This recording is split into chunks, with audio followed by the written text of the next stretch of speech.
In this video, we're going to do 3 lap joints on 1/8 inch thick carbon steel using 3 different filler metal sizes, 3 different people doing the welding. This is my friend Roy Crumrine using 045 wire, laying down a nice tiny bead. Sometimes this is required. Typically you might put a little bit larger weld than that on 1/8 inch thick material. Sometimes though, a drawing will spec out a really small weld like that, and it's good to be able to do it. And using 045 wire as opposed to something larger sure does help. It's kind of difficult to make a really tiny weld on 1/8 inch thick. It kind of wants to wick up to that corner. You really have to hold a tight arc and use the right heat in order to make it happen. But Roy's making it happen here, no trouble. Have a nice clean metal, using a nice gas lens, in this case a number 8 gas lens, a nice sharp clean electrode, and also trying not to come out very far of the argon envelope with the hot tip of that wire. That's very helpful also. Notice how the weld is hardly discoloring at all. That's a combination of Roy's skill, the gas lens, and travel speed. The electrode extension is a little bit farther than it normally would be, mainly just for the purposes of filming this video so we can see the arc shot plainly. Once again, good clean metal, good tight arc, nice clean electrode. Keep the hot tip of that rod shielded. Do you think that was enough weld? Is that weld size adequate for that thickness material? Sometimes it could be. Sometimes on a drawing they will specify a small weld like that when it doesn't seem to make sense, but they have a reason for it. Like there could be a mating part that goes right up against the toe of that weld, and any bigger weld it wouldn't fit. Or it could be a head of a bolt or a washer or something like that. There are times when you're locked into the size filler metal you have to use by a procedure, but most of the time, if you're building something on your own, a lot of times it's your choice. And so then it becomes a matter of what you have on hand, what your preference is, whether or not you are really interested in getting that job out the door or making a nice, tiny, pretty weld. Let's take a look now at 1/16 and 332 filler metals, same weld, different welders. Okay, this is my friend Andrew Carden making the same thickness joint here using 1/16 filler metal. He's using a fairly quick travel speed here. Like he doesn't waste any time getting moving and motoring on. It's hard to really gauge it on the arc shot, but on the far away shot right here you can kind of see that he's moving along at a pretty good clip. Travel speed is a big factor when it comes to heat input, and he's not messing around here. Andrew is taking that top toe of the weld right up to the corner, in fact consuming just a little bit of that corner into the weld.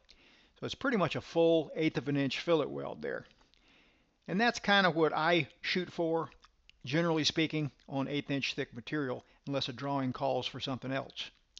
This last weld, same thickness, was done with 332 filler metal, ER70S2, just what I had on hand on that given day. But you can really move out pretty quickly, and the benefits of using a larger filler wire are that you feed a whole lot less, so the rod's a lot stiffer. You don't have to choke up quite as much because the rod is stiff, so you can hold it back a good ways, and you can just really motor on about as quick as you want to, and you don't even really have to feed rod unless you're welding more than about 12 inches. So for those of you that have a hard time feeding with your fingers, sometimes using one size bigger filler metal might be a good idea. It's still laying down a pretty good looking bead. So what size you choose depends on a lot of things, mainly how quickly you want to get the job done and what you have on hand. I wouldn't go crazy. Like I would stop right here. I wouldn't go up to 1/8 for this particular job, but you can see 3 different filler metal sizes all worked okay. Now let's take a look at a vertical uphill lap joint using 1/16. You'll notice the travel speed here is a good bit slower, and that's generally the case. Unless you weld a whole bunch of these in this position, you can pick up your travel speed once you get really used to it. But when you shift gears from welding flat and horizontal to welding vertical uphill, things are going to slow down a little bit.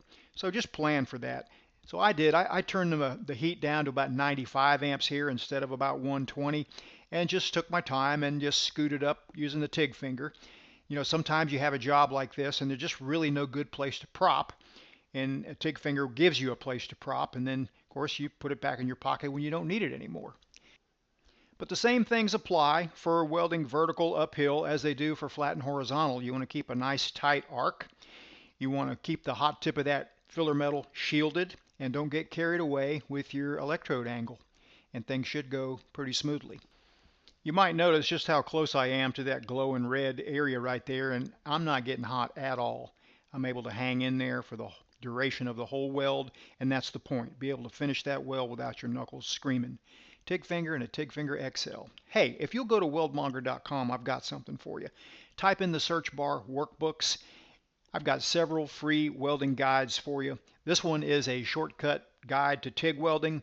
It's really a course that links to several videos, starting you off with the basics, setting up a machine, and then walking you through a step-by-step learning process, running beads, padding beads, and then getting onto joints on both steel and aluminum. It's absolutely free. It's just free for the download. I think it'll really help you save a lot of time and a lot of frustration. Either click the link in the description or go to weldmonger.com and type in workbook in the search bar. Thanks so much for watching, and thanks for your support.